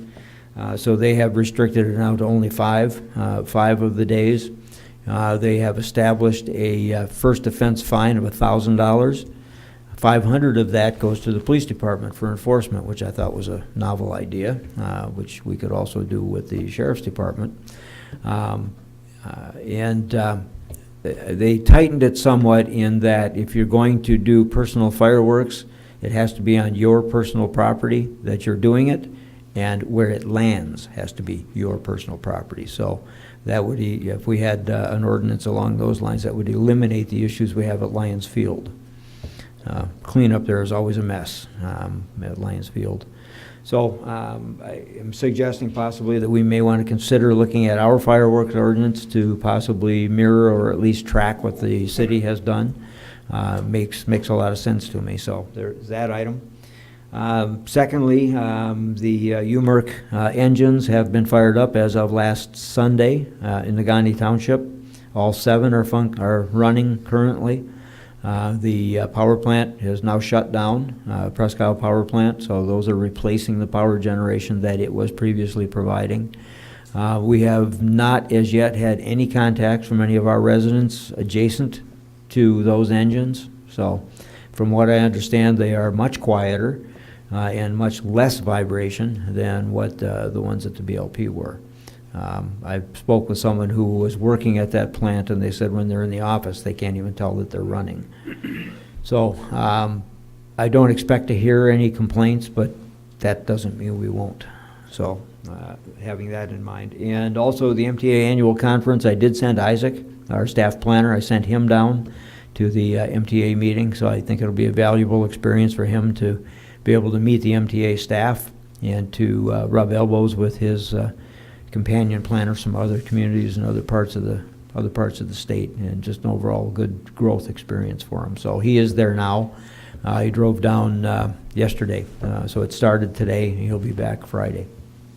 This is the first year we haven't gone. Somebody It's the hasn't. first year a board member hasn't gone, yes. Everybody had issues, I mean, you know, and it's understandable. Did he take the white card? Bad time, you did. Yep. Said, oh, yeah. Yeah, we had it serviced and checked over and it's good to go. Do we want to, based on what Randy just said, do we want to have the planning commission look at the, I think we should have Fireworks? him take that up. Because it's going to be here soon. That's not an ordinance, it's in the No, zoning it's not a, ordinance. that's a standalone ordinance. That's a board ordinance. Yeah, we should take it up. oh, so we, okay, all right. Put it on the next agenda. Would you like me to draft a revision for you, can consider at your second meeting? I would, yes. Yeah, Okay. that, I think with that would have to be a first and second reading, right, Randy, or no, Roger? I don't know, fireworks, is that a 2-reader? I, We're amending. I think it still is, but I will double check on Okay. that. So it would be an amendment to our existing ordinance. It would not be an emergency ordinance, so I think it probably still would be, but I will double check on that tomorrow. So you could still have it before Memorial Day. Yeah, you could still draft one and have it as a first reading the next meeting and then move forward. So they're both the same. any questions for the manager? Was it? Okay. Yes, I have a, Sure. let's see. No, just under comment, Moran Street, Spring. I have no further information on that other than that it is running again, and it is freezing again. Have had conversation with the road commission about that, but not real recently. I'll touch base with them again. Yes, I Dan? just, in regards to, I can't think now, the assistant planner, Isaac, he was tickled pink with his office. I don't know if he's come to other board members and thanked them, but he was definitely made a point to meet me out in the office and thank me for all of us for moving forward with that office, so he's tickled pink.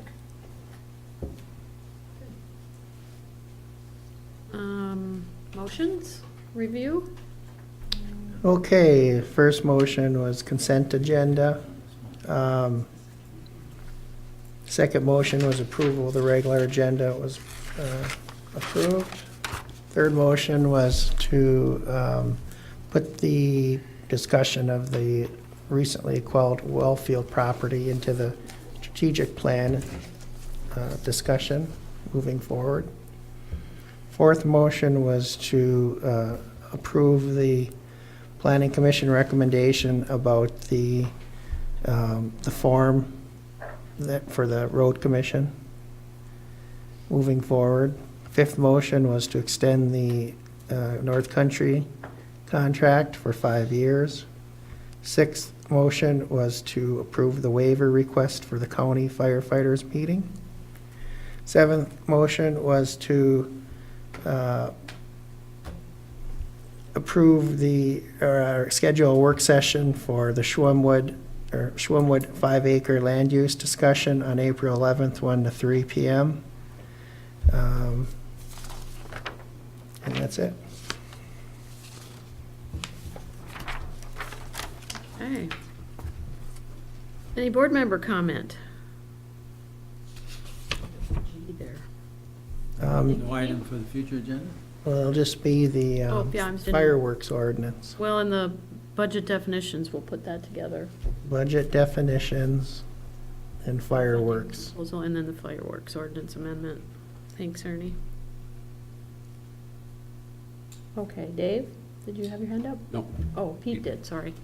In the paper today was State Senator Ed McBroom and Representative Sarah Compensi would be Thursday at 12 to 1 at the Peter White Library in the Lions Room. And, Was that anything special, Pete, or is it just? no, they're just having a little meeting. Meet and greet? If you want to talk about anything, I get you go there. Now with our roads being pretty clear now, I think there'll be more people out there with their bikes and their, ORVs and stuff like that. And just remember the new law on biking, you have to be 3 feet away from a bike when you're passing them. So just be very careful about that. Give them the safety they needed. And that would be it. And the other ones were Randy separately. Dave? Just a comment from the rec committee. It's up on the screen now. It's the Marquette Township Community Parks Cleanup and Barbecue. It's going to be on May the 18th. We're looking for as many volunteers as we can get. The general drill is you come into this room at 10 o'clock in the morning, and you have a little briefing on what to expect, and then you go out to Schwemmwood and do some pickup, and then you go to Lions Field and do some cleanup, and then they have put together a barbecue and gathering after that. Generally, it's a lot of fun, so that's just out there for the public. We need some help keeping our parks clean. Good, thanks. Did you say the time on that? It's 10 a.m. As they meet here, and once they do about a 20-minute brief on, and we actually have a gentleman from the FBI comes in and talks about some of the things you might find out in Schwemmwood and what to do with them or what not to touch. Basically, a And, safety briefing. Once that's done, then they head out to Schwemmwood, do some cleanup, and then they go over to Lions Field, finish that up, and then have the barbecue. Should everybody bring their own gloves and maybe a rake or shovel or? Yeah, something? gloves and a rake would be a fine idea. There's usually a bunch of equipment floating around, but Okay, and we do trash bags, Township does, so Yep. they don't have to bring that. Walmart has annually been stepping up and providing us with a lot of that stuff we need. They provide a lot of the stuff for the barbecue, and they provide us with trash bags and stuff like that. Okay, any other comments? Nothing else to share? One more motion then. Move to adjourn. Support. You had to think about it? All in favor? Aye. Opposed? We are adjourned, 8:36. What happened to